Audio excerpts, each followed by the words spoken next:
Hey, and welcome to the Keep It Simple Wellness video version of this week's blog. My name is Jenny, and I am a health coach specializing in metabolic psychology and metabolic nutrition, where we use nutrition to help regulate and eliminate mental health symptoms such as depression, anxiety, and extreme moodiness. I know that's not a mental health DSM diagnosis, but as a perimenopausal woman, you know that extreme moodiness sometimes feel like you're going nuts. So let's dive right into it. So this week if you are navigating perimenopause and dealing with mood swings, anxiety, or low energy, you are definitely not alone. Today we're exploring how physical activity paired with real whole food ingredient approach with your nutrition can support your mood and overall well-being. Think of this as a practical guide that you can start today.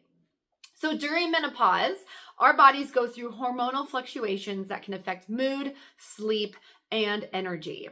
Regular activity helps by reducing inflammation, supports hormonal balance, stabilizes blood sugar, and boosts endorphins. It also improves sleep and resilience, which are big pieces of the puzzle for mood. First up, we're going to talk about moderate intensity cardio, such as walking, cycling, or dancing. This helps because it supports heart health, insulin sensitivity, and gives you steadier energy and a steadier mood.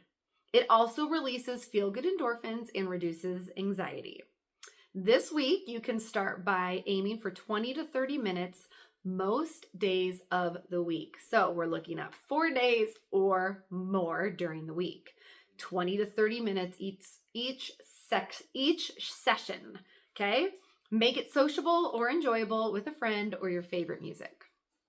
Next, let's talk about resistance training. So building lean muscle supports metabolism and blood sugar control, which in turn helps your mood and your energy. It also boosts confidence and resilience. You can start this week by incorporating 2 to 3 sessions per week of light resistance training, okay? Focus on form, consider a trainer or a guided video. You can find a bunch of free stuff on YouTube, okay? And you want to start, if you're just starting out, focus on moves that are going to incorporate big muscle groups such as squats, lunges, push-ups, overhead pushes with your hand, overhead presses is what it's called. Okay, so start light, start small, and increase as you go if this is new for you, okay? Third, we're going to talk about mind-body practices. Okay, so things like yoga, tai chi, meditation, Pilates, guided stretching. These help cut stress, balance autonomic function, and improve sleep. All key for your mood during these hormonal shifts, okay? So great place to start with these mind-body practices is 15 to 30 minutes per session and do it 2 to 5 times per week. Focus on breath and mindfulness as you're doing this, not intensity, okay? Once again, you can find beginner classes or short videos or guided stretching, meditation, yoga for free on YouTube, okay? So with these 3 ways that we're going to exercise, you want to pair this activity with real whole food ingredients for mood stability, okay? So we're going to have protein at each meal. We're going to focus on getting 30 to 40 grams of protein per meal generally, okay? If you are a super petito lady, maybe take it down to 20 to 30, okay? But on average, we want to really focus on getting that protein intake and getting a lot of protein with each meal. Protein-focused meals, 30 to 40 grams per meal. That's going to help with muscle repair and neurotransmitter production. Focus on healthy fats, so your omega-3s and your monounsaturated fats, which are going to support brain health. Stabilizing carbs, which are complex carbs with fiber. So we're looking for that fiber content. Vegetables, legumes, and whole grains are where you're going to find stabilizing carbs. And don't forget about your micronutrients. We want to get B vitamins, magnesium, zinc, vitamin D, and iron.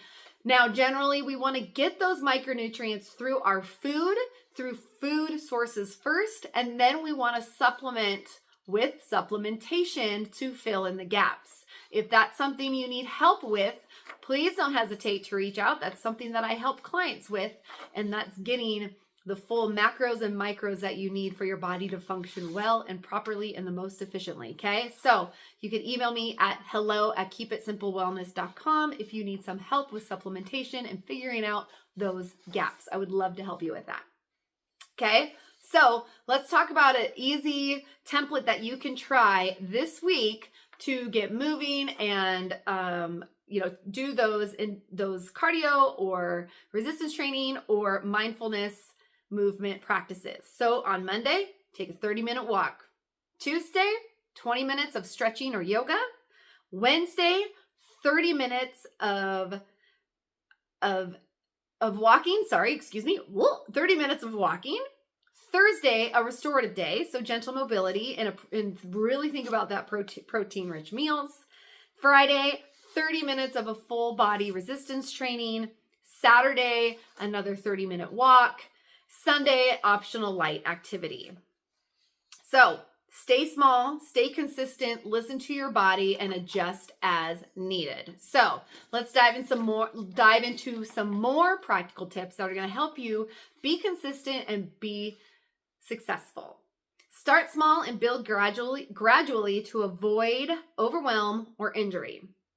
We're going to get a journal and we're going to track our mood, energy, sleep, and cravings so we can spot any patterns. And we want to do things like, what movements did I do? What kind of workout did I do? What time of the day was it when I did it? Did I eat before? Did I eat after? How did I feel before? How did I feel after? Just kind of track everything that comes to mind and see if you can spot any patterns so you can see what time of the day works best for you to work out.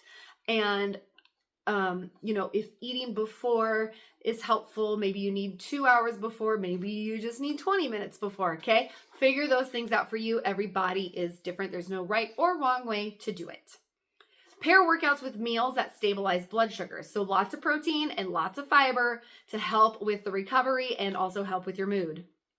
And use non-exercise days for stress reduction activities like short walks, meditation, and mindfulness type stuff. So if you're navigating perimenopause and you're feeling overwhelmed, reach out to me. This is what I'm here to do. I help with nutrition. I help with mental health. I help heal the gut so it can heal your mind. I also have a huge background in fitness. I don't know if a whole lot of you know this.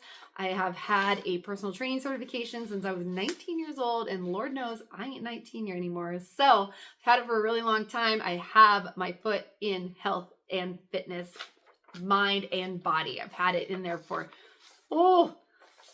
over 20 years. That's wild. Okay. So remember, consistency beats intensity. I'm going to repeat that. Consistency beats intensity. Small, steady steps can make a big difference in mood and energy. So if you need those personalized tips, again, my email is hello@keepitsimplewellness. I'm a woman show. It's going to come directly to me, and I'd love to help with any questions that you have when it comes to moving your body and properly feeding your body so that you can nourish your body to do all these great, amazing, wonderful things, even when you're going through the stress and the chaos that is perimenopause, okay?